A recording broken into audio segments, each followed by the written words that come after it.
जो जय पाए उसको मैं जीवन के वृक्ष से फल दूंगा, जो जय पाए मैं गुप्त मन्ना दूंगा, जो जय पाए मैं अधिकारी दूंगा। हमेशा बाइबल कहती है, यीशु मसीह कहते हैं, जो जय पाए वही दुल्हन है, हारे हुए लोग नहीं। जो जय पाए, जो जय पाए वही दुल्हन है। यदि आप अपने आप को दुल्हन कहते हैं तो आपको एक जयवंत जीवन जीने की जरूरत है। बोले हम जयवंत होंगे। यस।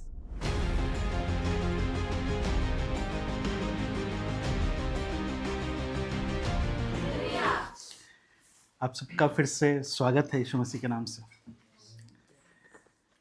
मैं प्रभु को सारी महिमा देता हूं आज के समय के लिए। आज का जो मैसेज है उसको शुरू करने से पहले, कल जो हाउस मीटिंग में जो हमने कुछ डिस्कस किया था, जो हमने जिस वचन पर, जिस बातों पर हमने मनन किया था, उससे मैं शुरू करना चाहता हूं। चर्च का जो बुनियाद है, फाउंडेशन, बेस, वो सिर्फ जीसस है। कोई इंसान नहीं है, कोई व्यक्ति नहीं है जो यहाँ पे खड़ा रहता है, जो स्टेज पे रहता है, जो वर्शिप करते हैं, जो प्रार्थनाएं करते हैं, वो बुनियाद नहीं है। पौलुस कहता है कि कौन पौलुस, कौन अपोलोस। हमेशा आप अगर देखेंगे बाइबल में तो जितने भी हमारे प्रेरित थे, यीशु मसीह, सब हमेशा इक्वलिटी की बात करते हैं। वहां पे आप देखेंगे वो कहते हैं कि जाओ जाकर तुम चेले बनाओ। वहां एक चेले नहीं है, चेले बनाओ। एक कलीसिया का मेन जो काम है वो चेले बनाने हैं।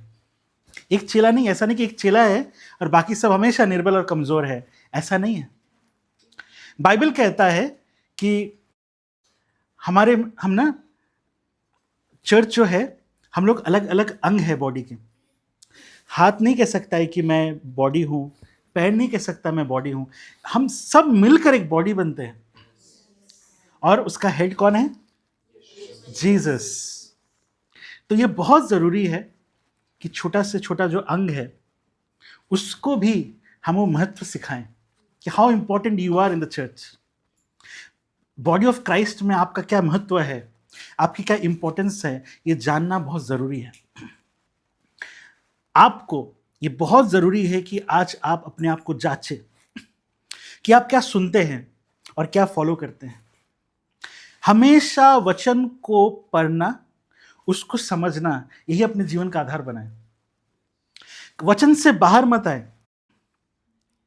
आजकल प्रॉब्लम यह है कि हम लोग जब चमत्कार को देखते हैं कहीं पे ना, कई क्रूसेड्स में, कई मीटिंग्स में, हम यूट्यूब में आजकल बहुत सारी वीडियोस देखते हैं जब चमत्कार होती है, बहुत सारे मिरेकल्स होते हैं, और वो चमत्कार देखने के बाद ना हमारी आंखें जो है अंधी हो जाती हैं।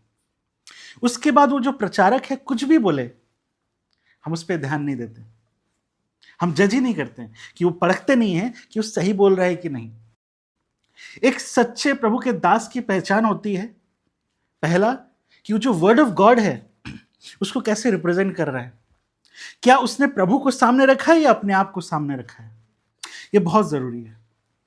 ये बहुत जरूरी है देखना कि वो अपना इंटेंशंस क्या आपके सामने जाहिर कर रहा है। क्या वो चाहता है अगर वो कहता है कि मैं आपका स्पिरिचुअल फादर हूं या लीडर हूं, क्या वो चाह रहा है कि आप भी उसके लेवल पे आए, या सिर्फ वो कहता है कि देखो मैं कुछ हूं और तुम बस सीखो। आजकल ऐसी शिक्षाएं बहुत अफ्रीका से बहुत आती है। वहां पे ना ग्रेड्स दिए जाते हैं आजकल।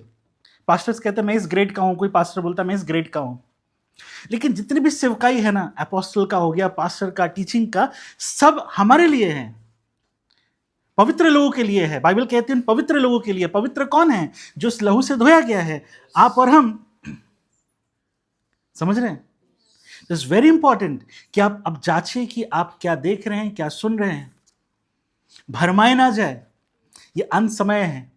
जब यीशु मसीह को चेले पूछ रहे थे कि आपके आने का और अंत समय का क्या चिन्ह होगा, तो सबसे पहला उन्होंने यही कहा था मत्ती 24 में कि तुम भरमाए ना जाओ। Do not be deceived. आप हर रोज टीवी में क्या देखते हैं, यूट्यूब में क्या देखते हैं, आप भरमाए ना जाए। अब परखे, अब जहां प्रचार होती है, जहां वचन होता है, जहां आपको लगता है नहीं मुझे कुछ सीख रहे, अब सीखिए।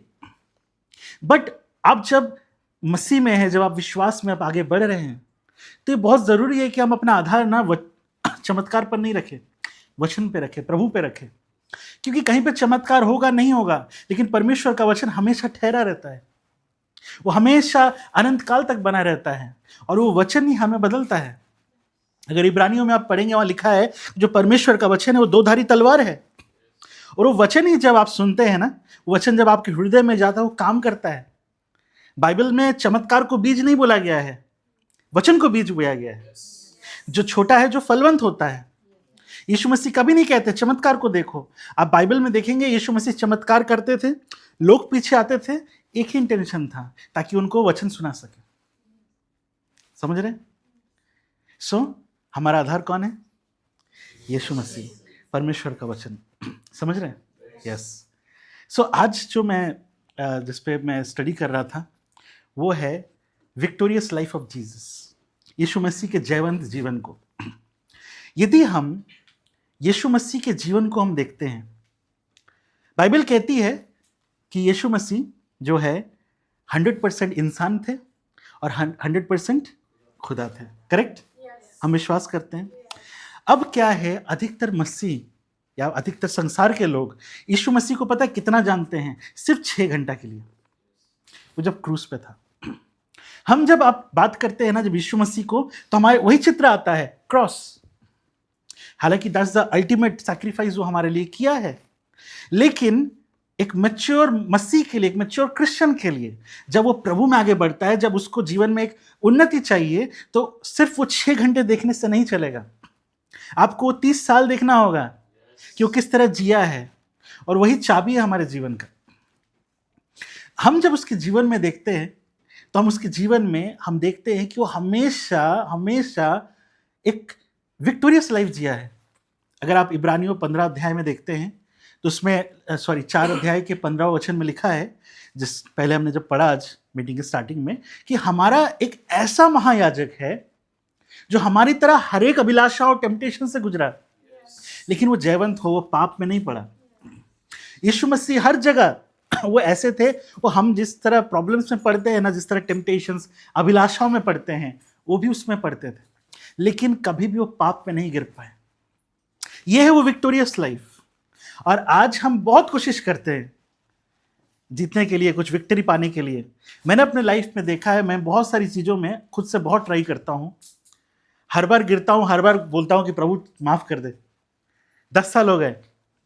बहुत सारी ऐसी कमजोरी है हमारे जीवन में जो हम लोग कोशिश करते हैं कि अपने से करने के लिए, और बार बार गिरते हैं।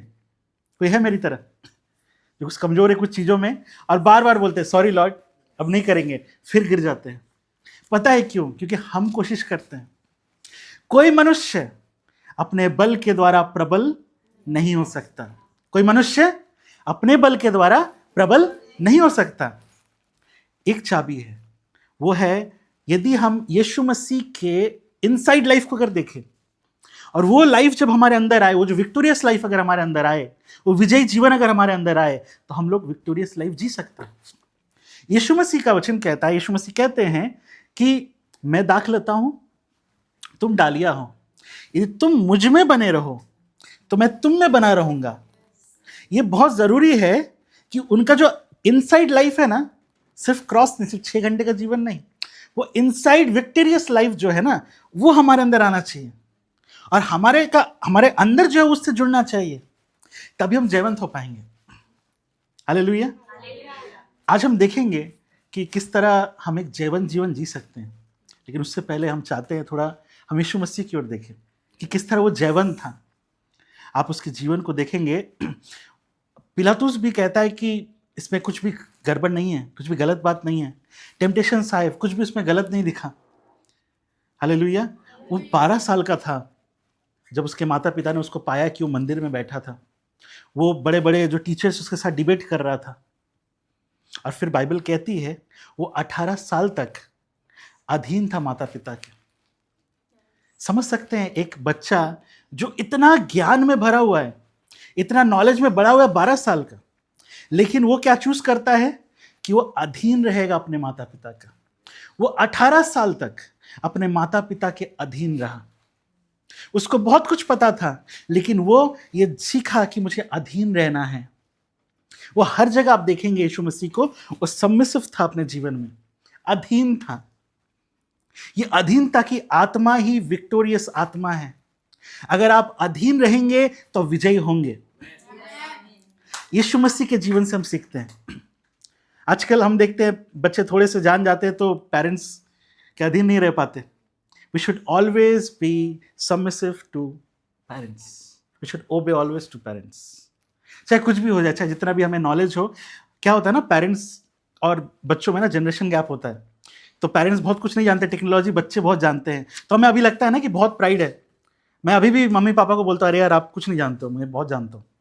फ़ोन वगैरह में वो पूछते देखो कैसे होगा। बट वहाँ पे हम देखते हैं यीशु मसीह को, ही वाज सो सबमिसिव। अपने आप को वो अधीन में रखे। और सिर्फ वहाँ पे ही नहीं देखते हम, उसके बाद जब वो बपतिस्मा लेने गए। अब सोचिए आज के प्रचारक अगर होते तो क्या बोलते हैं, मुझे पूरा बाइबल पता है, मैं परमेश्वर का बेटा हूँ, मुझे क्या जरूरत है बपतिस्म लेने का। लेकिन वो जाकर जॉन द बैप्टिस्ट से, यूहन्ना बपतिस्मा दाता को कहते हैं कि मुझे बपतिस्मा लेना है तेरे हाथ से। और वहाँ यूहन्ना भी कहता है कि नहीं नहीं मुझे बपतिस्मा लेना है। देख रहे कितना अधीनता है यहाँ पे। ये अधीनता ही चाबी है। आपको ये बहुत जरूरी है कि आज आप अधीन रहे। एक पत्नी की आवश्यकता है पति के अधीन रहे। एक पति की आवश्यकता परमेश्वर के अधीन रहे। एक कलीसिया को लोगों का आवश्यकता है कि कलीसिया के अधीन रहे। बच्चे पेरेंट्स के अधीन रहे। अब मुझे ऐसा लगता है यीशु मसीह जब नाजरत में थे, वो कारपेंटर थे, आपको पता है। उसके पापा भी बड़े ही थे कारपेंटर, वो लकड़ी के काम करते थे।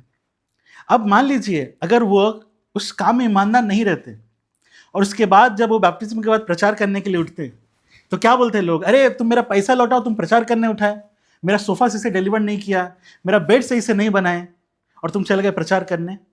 इसका मतलब क्या, वो अपने उस काम में भी ईमानदार थे, इसलिए कोई भी उंगली नहीं उठा सका, कभी नहीं उंगली उठा पाया। तो हमें अपने सेकुलर जॉब में भी ईमानदार होना है, सबमिसिव होना अथॉरिटी में।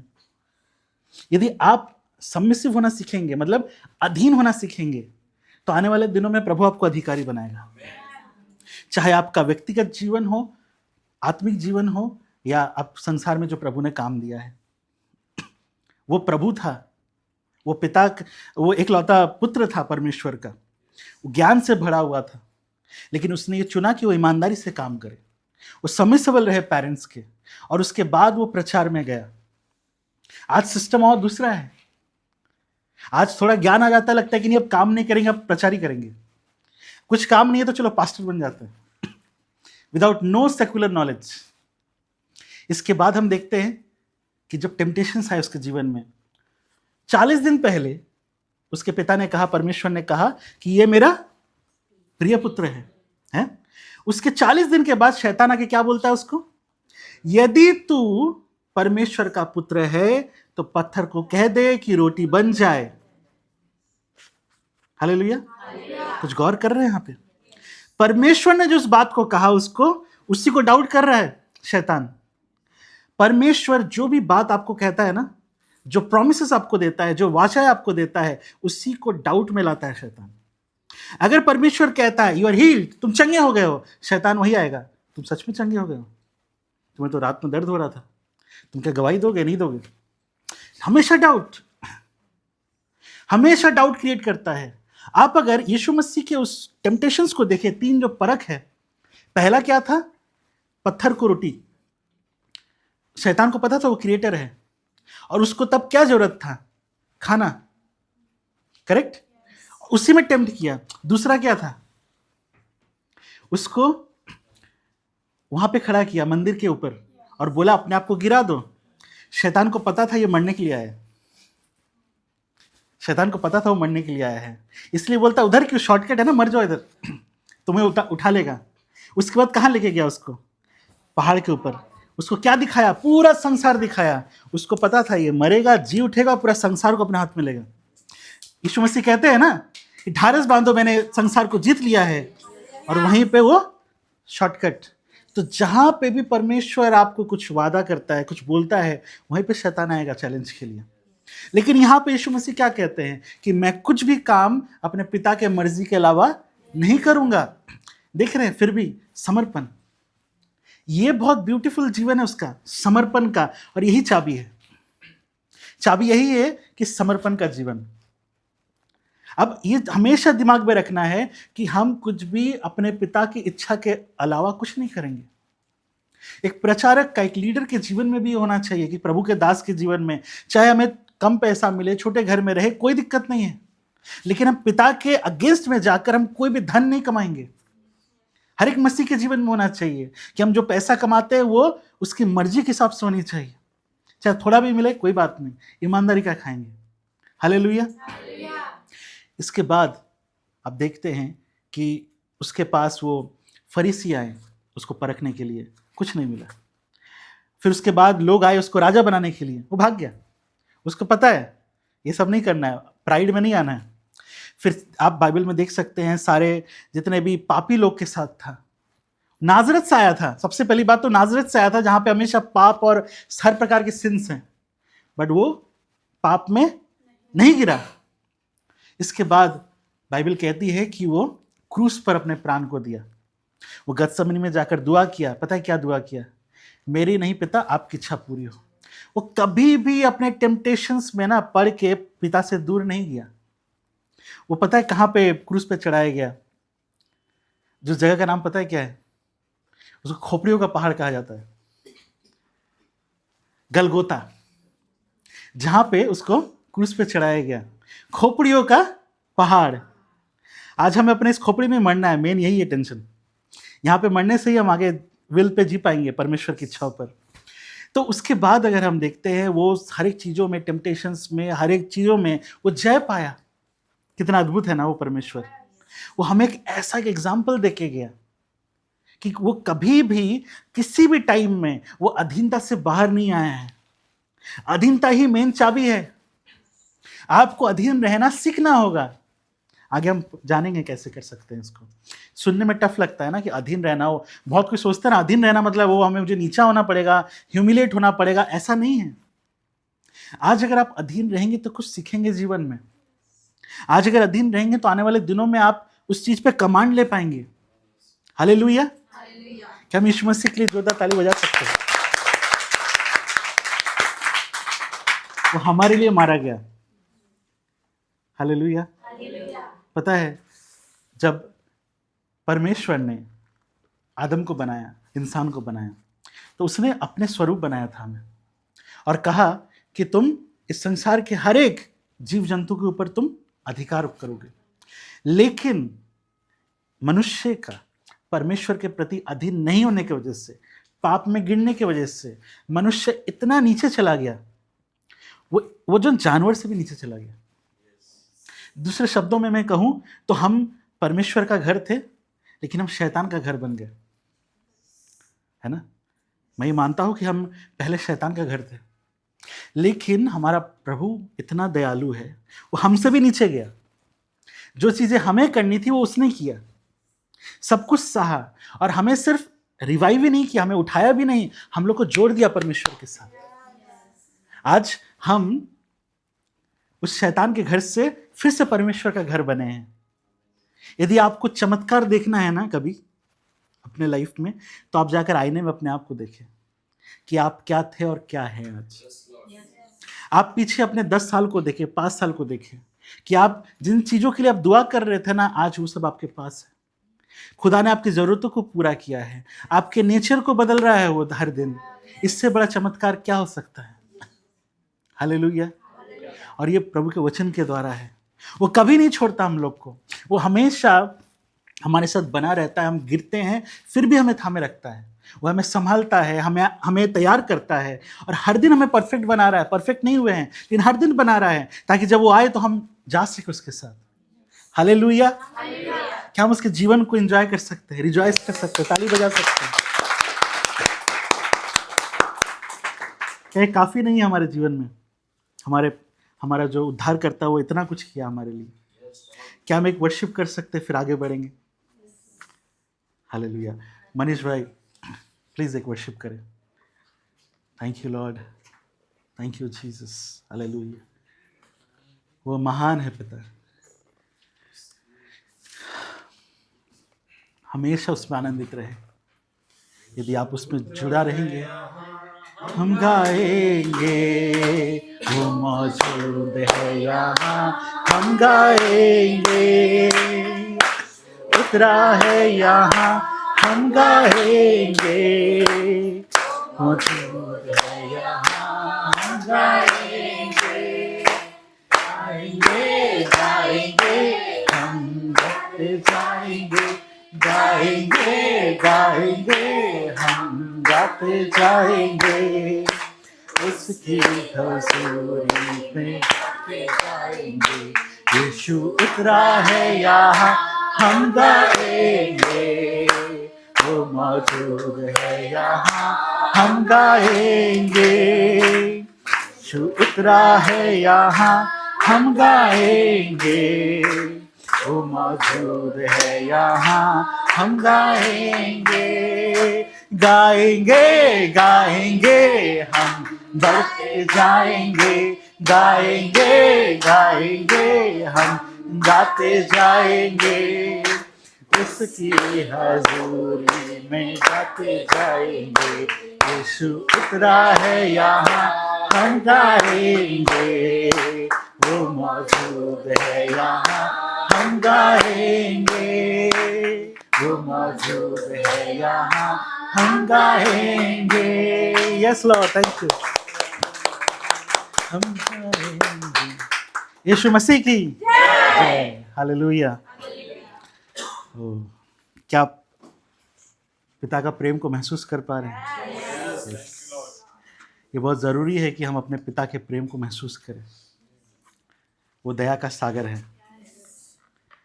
क्या आप रियलाइज़ करते हैं उसके वैल्यू को, जो उसने जो सैक्रिफाइस किया है, उसने लहू बहाया है आज ताकि हम धर्मी ठहर सके।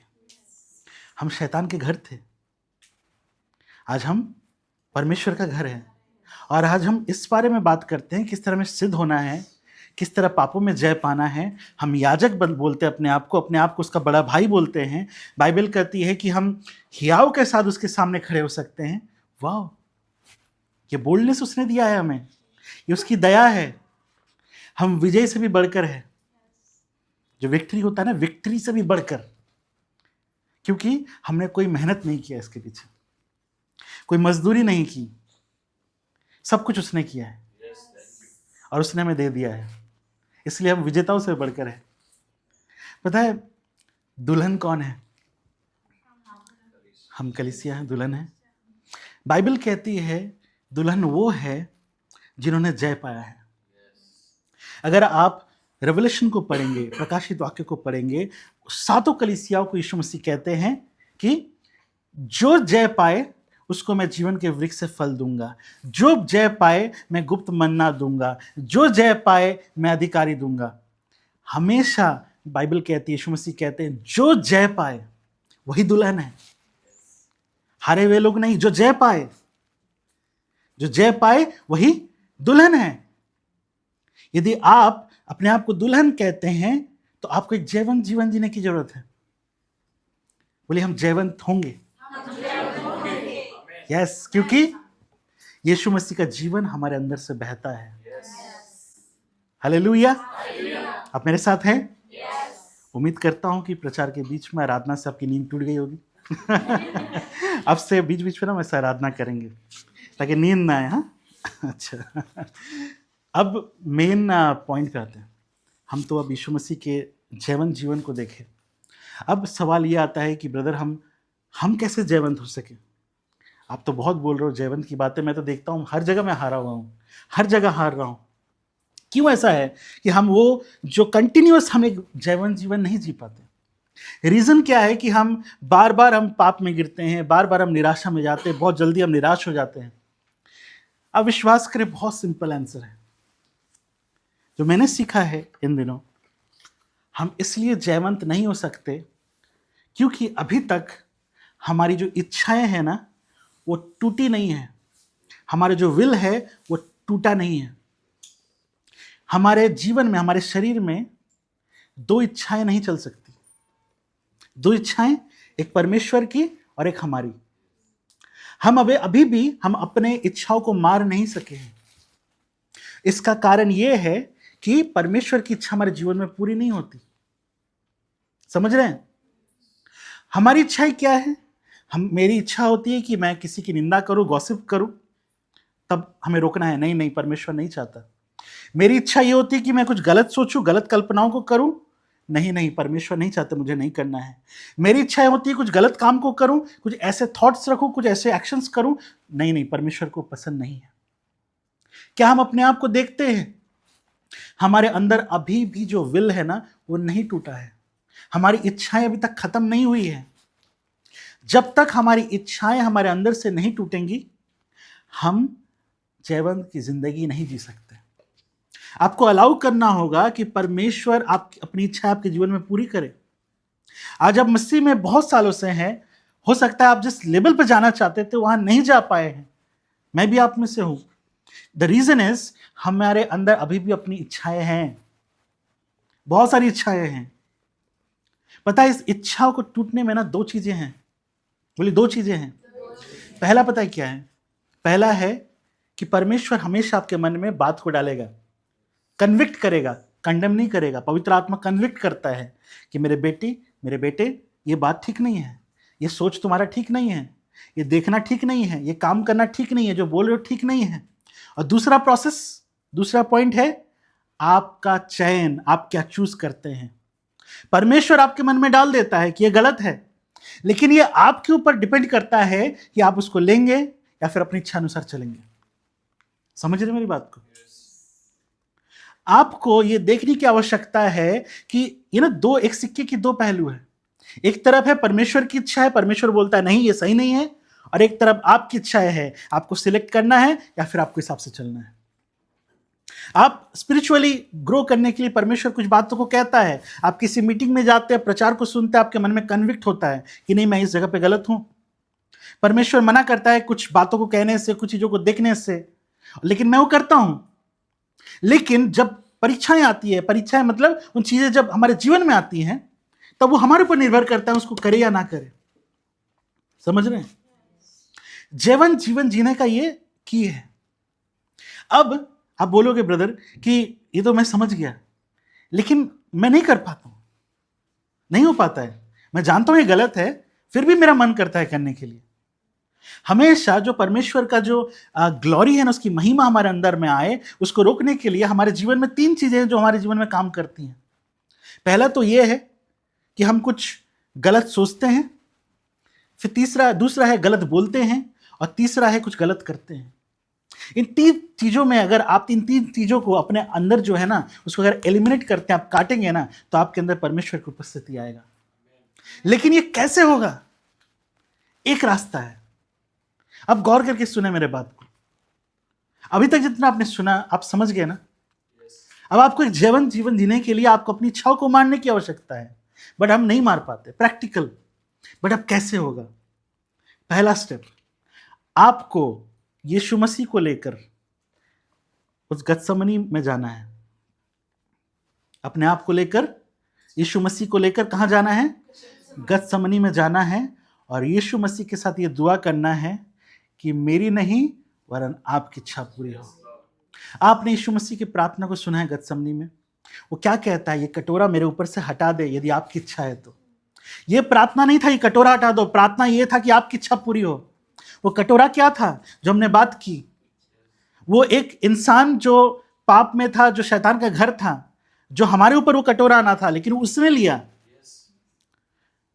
है ना? ये उस तरह से है, एक जैसे आप एक सांप को मारते हैं ना, तो सांप उल्टा आपको काटने के लिए आता है, लेकिन एक कीड़ा को मारते हैं ना, तो उल्टा नहीं आता वापस। पता है भजन संहिता 22:6 में क्या लिखा है? यीशु मसीह क्या कहते हैं कि मैं कीड़ा हूं। वो जब क्रॉस में था ना, he was like an insect. English Bible में वोम कहा गया है, हिंदी में कीड़ा लिखा हुआ है। सेल्फ में जीरो, कुछ नहीं, बिल्कुल काम, कोई रिएक्ट नहीं। मेरे अंदर कुछ ऐसे ख्याल आ रहे हैं कि मैं किसी को उल्टा आंसर दूं, वहां पे परमेश्वर बोलते नहीं, चुप रहो। हमें चुप रहना सीखना है। हमें वो गिरगिरा के वो प्रार्थना करना है कि मेरी इच्छा नहीं आपकी इच्छा पूरी हो। और जब आप ऐसी दुआएं करेंगे करेंगे करेंगे, वो अनुग्रह आएगा। परमेश्वर ने यीशु मसीह की इच्छाओं को सुना, और उसने उसकी इच्छाओं को पूरा किया, परमेश्वर की इच्छाओं को पूरा किया। आप समझ रहे हैं? एकमात्र तरीका यही है कि आपको दुआ करना है गत्समनी में जाकर और कहना है कि मेरी नहीं आपकी इच्छा पूरी हो।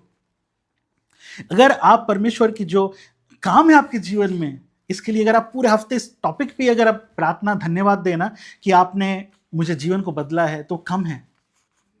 जितना भी हम आप उसके उपकारों को लेकर हम धन्यवाद दें, कम है।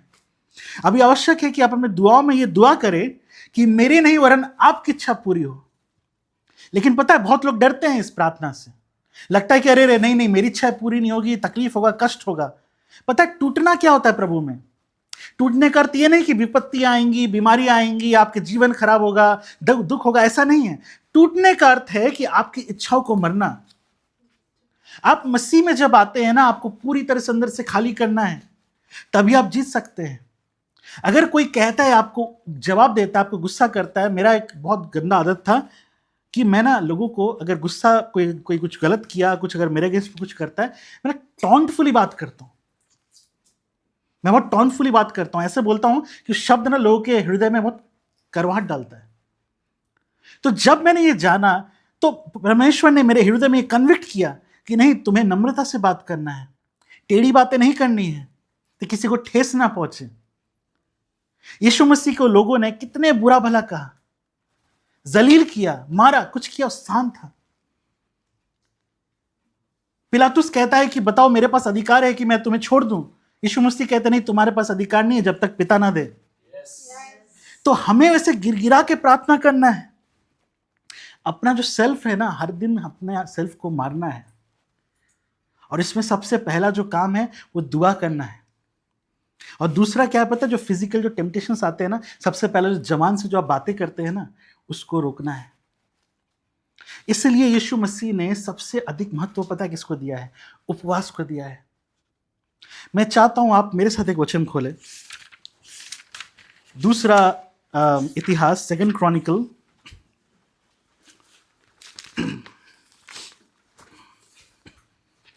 मैं दिखाता हूं कि अगर आप दुआ करेंगे, वो जब अनुग्रह आएगा तो क्या होगा आपके जीवन में। दूसरा इतिहास, उसका 7वां अध्याय, 2 क्रॉनिकल्स चैप्टर 7, उसका मैं 1 से लेकर 3 तक पढ़ूंगा, बस 3 अध्याय। जब सुलेमान, आप सबने निकाल लीजिए प्लीज। मैं चाहता हूं साथ में हम लोग बढ़े। अगर आप नॉर्मल बाइबल पढ़ते हैं तो 529 पेज नंबर।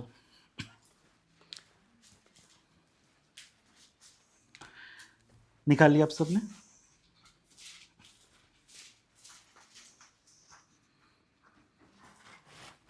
निकाल लिए तो बोलिए हालेलुया। सब निकाल लिए, ठीक है। नेक्स्ट सिस्टर ने नहीं निकाला, निकाल ठीक है। 7 का 1 से लेकर 3। जब सुलेमान ये प्रार्थना कर चुका, तब स्वर्ग से आग ने गिरकर होम बलियों तथा अन्य बलियों को भस्म किया और यहोवा का तेज भवन में भर गया। जब सुलेमान ने दुआ कंप्लीट की, वो आग आया और वो तेज उस जगह को भर गया। क्या आप चाहते हैं कि आप जब दुआ करें वो परमेश्वर की महिमा आपके जीवन में भर जाए? ऐसी दुआ करना है। और जब वो आती है ना, उसके बाद देखिए आगे क्या लिखा है। याजक यहोवा के भवन में प्रवेश ना कर सके क्योंकि यहोवा का तेज यहोवा के भवन में भर गया था। यहां पे कौन प्रवेश नहीं कर पाया? जब परमेश्वर का तेज आपके जीवन में उतरता है ना, तो आपका स्वयं भी उसमें प्रवेश नहीं कर पाएगा, आपका विल उसमें प्रवेश नहीं कर पाएगा। आप जब अपनी इच्छाओं को उस बेदी पे चढ़ाएंगे ना, प्रार्थना की बेदी में चढ़ाएंगे हर दिन, अपनी इच्छाओं को जब मारेंगे, वो जब आग उतरेगा, आपका स्वयं उसमें भी प्रवेश नहीं कर पाएगा। क्या चाहते हैं इसे आप प्रार्थना करें? इसके बाद देखिए क्या लिखा है। जब आग गिरी और यहोवा का तेज भवन पर छा गया, तब सब इजरायली देखते रहे और फर्श पर झुककर अपना अपना मुंह भूमि की ओर किए हुए दंडवत किया और यो कहकर यहोवा का धन्यवाद किया, वो भला है, उसकी करुणा सदा की है। यहोवा भला है और उसकी करुणा सदा की है। यदि आप चाहते हैं कि आप एक जीवन जीना चाहते हैं, तो अपनी जो इच्छाएं हैं ना, आपके मन में जो उठती हैं, आपके होठों से जो बातें निकलती हैं, उन सब को लेकर प्रभु के पास जाकर बोलिए, प्रभु मेरे नहीं आपकी इच्छा पूरी हो। आप जो दुआएं आजकल करते हैं ना कि मुझे कुछ चाहिए या फिर कुछ पाने के लिए आप जो दुआ करते हैं, अपनी इच्छाओं को कहे, कोई बुरी बात नहीं है, फिर कहे आपकी इच्छा पूरी हो। उसकी कल्पनाएं हमारी कल्पनाओं से बहुत बड़ी है, और जब उसकी इच्छाएं पूरी होंगी ना, हम जीवन में जीतने लगेंगे। और सबसे बड़ा इंपॉर्टेंट है फास्टिंग। यीशु मसीह ने फास्टिंग को बहुत जोर दिया है। आप समझ रहे हैं मेरी बातों को? प्रार्थना जरूरी है, बोलिए प्रार्थना जरूरी है। गत्समनी जैसा प्रार्थना कि मेरी नहीं, बोलिए मेरी नहीं, परमेश्वर की इच्छा पूरी हो। ठीक है, ओके। इसके बाद है फास्टिंग। हम फास्टिंग को इतना कंपलसरी है हमारे मसीह जीवन में, यीशु मसीह ने बहुत कंपलसरी बनाया है। लेकिन फास्टिंग सिर्फ खाने का नहीं है कि खाना छोड़ दिया, फास्टिंग नहीं है। पता है सबसे पहला फास्टिंग क्या जरूरी है आपके जीवन में? सबसे पहला फास्टिंग जो आपके जीवन में जरूरी है वो अपने शब्दों को बंद करना, अपने होठों को बंद करना। हम बहुत बार अपने होठों के कारण, हम जो बातें करते हैं उसके कारण हम उस महिमा से दूर चले जाते हैं। वो बार बार हम पाप में गिरते हैं। आप मेरे साथ ओपन करें यशायाह भविष्यवक्ता की पुस्तक, यशायाह 58। यदि आप इस अध्याय को देखेंगे, इसमें उचित उपवास टॉपिक है उचित उपवास। यशायाह 58 मैं आपको इंकरेज करता हूं घर जाके इसको पढ़े। यदि आप सचमुच उपवास करना चाहते हैं, सही मायने में जो परमेश्वर चाहते हैं उसके नजर में, तो इसको आप पढ़े। लेकिन मैं आपके लिए सिर्फ एक वचन पढ़ना चाहूंगा, यशायाह 58 का 9th। तब तू पुकारेगा, ये फास्टिंग के टाइम में, ठीक है। तब तू पुकारेगा और यहोवा उत्तर देगा, तू दुहाई देगा और वह कहेगा मैं यहां हूं। यदि तू अंधेर करना और उंगली उठाना और दुष्ट बातें बोलना छोड़ दे। क्या करना छोड़ दे? दुष्ट बातें बोलना छोड़ दे। यहां खाना छोड़ने की बात नहीं आ रही, फास्टिंग में खाने छोड़ने की बात नहीं आ रही है। यहां बोल रहे कि दुष्ट बातें करना छोड़ दे। जब इजरायली उपवास करते थे, जब यशायाह भविष्यवक्ता जब परमेश्वर के सामने गए, उन्होंने कहा कि मैं इजरायलियों के उपवास को मैं एक्सेप्ट नहीं करता। क्यों? क्योंकि तुम्हारे लोग जब फास्टिंग करते हैं, लोगों को सताते हैं, गरीबों पर अत्याचार करते हैं, अपना भोजन जो है जो बचा हुआ है वो गरीबों को नहीं देते, और दूसरा ये है कि वो लड़ते झगड़ते हैं और मुंह से गलत बातों को कहते हैं। ये बहुत जरूरी है कि अगर आप उपवास करें, सबसे पहले आज से अपने शब्दों का उपवास करना शुरू करें। Fasting of words. समझ रहे इस गंभीरता को? आपको अगर जीवन जीना है तो इन चीजों को आपको देखना है, सीरियस होना है थोड़ा। हमने बहुत जीवन ऐसा बिता दिया किसी पे निर्भर होकर, लोगों की प्रीचिंग सुनकर, हमने ले हैंड कराकर, हम लोगों से दुआ कराकर। लेकिन आज हमें खुद जीवन जीना है, हमें खुद प्रकाशनों को लेना है, खुद प्रभु की निकटता को पाना है। ये मेरी इच्छा है कि हम सब मिलकर उस हियाव के साथ, उस कॉन्फिडेंट के साथ हम उस सिंहासन के सामने खड़े हों। सिर्फ याजक ना जाए। पुराने नियम में याजक जाता था अंदर, बाकी सब बाहर रहते थे। लेकिन अब ऐसा नहीं है, हम सबको जाना है एक साथ। इसलिए यहां पे कहा है कि वो हियाव के साथ हम उसके अनुग्रह सिंहासन के सामने खड़ा होकर कह सकते हैं, हे पिता, हे अब्बा। सिर्फ पास्टर नहीं, हर कोई। अगर आपको ऐसे जीवन जीना है तो फास्टिंग करें, अपने शब्दों को कम बोले, बेकार की बातें कहने से बचे। हम बहुत बार व्यर्थ की बातें कहकर ना अपना एनॉइटिंग को खो देते हैं। जो कुछ आप चाहते हो करने के लिए चुपचाप करो, हल्ला करके नहीं करना है। आप कुछ खरीद रहे हो ना, खरीदने से पहले उतना हल्ला मत करो, चुपचाप से करो। आप अगर बाइबल भी पढ़ते हैं, फास्टिंग करते हैं, चुपचाप से कीजिए। हल्ला करने की जरूरत नहीं अपना स्पिरिचुअल लाइफ। हर चीज आप जब गुप्त में करेंगे ना, परमेश्वर प्रतिफल देगा उसका। जहां कहीं भी आपको लगता है कि नहीं, आपको कम बात करना, आपके बात करने से कुछ फायदा नहीं, आप कम बात करो। समझ रहे? क्या आप चाहते हैं ऐसी जिंदगी जीना? यीशु मसीह ने जो दिया है, और ये आसान है यदि आप ऐसी प्रार्थना करें। आसान है यदि हर दिन आप कोशिश करें। ये कोई ऐसा नहीं है कि आज मैंने बोल दिया वो आज ही होता है। इट्स अ प्रैक्टिस, ये लाइफस्टाइल है। यीशु मसीह ने, वो तो परमेश्वर है, वो तो कभी पाप कर ही नहीं सकते, उसमें कोई फॉल्ट नहीं था, लेकिन उसने हमें एक उम्मीद दिया है कि जब तक हम जीवित हैं ना, वो हर दिन हमें बदलता है और हर दिन गिरते हैं और वो हर दिन हमें मौका देता है कि खड़े हो। तो उसकी तो चिंता मत ही कीजिए कि आपको क्या परमेश्वर के सामने कुछ करके दिखाना है। आप अपने जीवन को देखिए कि आप आज कहाँ हैं, कल कहाँ क्या करना है। आप स्पिरिचुअली बढ़िए ताकि आने वाले दिनों में आप चर्च आपके ऊपर कुछ जिम्मेदारी रखे। ये मेरी इच्छा नहीं है कि सिर्फ मैं यहाँ पे प्रचार करूं, हम चाहते हैं कि हम सब प्रचार करें यहाँ पे। हम चाहते हैं कि यहाँ से ऐसी ग्रुप बने कि हम लोग बाहर बाहर जाकर अलग जगह जाकर हम प्रचार करें, वर्शिप्स करें।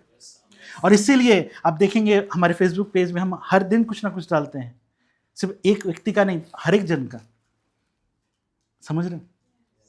हम सबको मजबूत होना है, हारी हुई जिंदगी नहीं कि आज प्रार्थना हो नहीं हो पाया, कल बाइबल पढ़ना नहीं हो पाया, उसी में हम पढ़े। अब ऊपर उठना है, जैवन जीवन जीना है, जिएंगे। हम यीशु मसीह के लिए हम ताली बजा सकते हैं। हम सब खड़े हो जाएं। परमेश्वर के वचन को सुनने के लिए धन्यवाद। आज आपने जो कुछ भी सीखा है, कृपया उसे नीचे कमेंट में साझा करें। आपके कमेंट्स को पढ़कर दूसरे लोग भी आशीष पाएंगे। Thank you for listening to the Word of God. Whatever you have learned today, please share it in the comments below. Others will be blessed by reading your comments.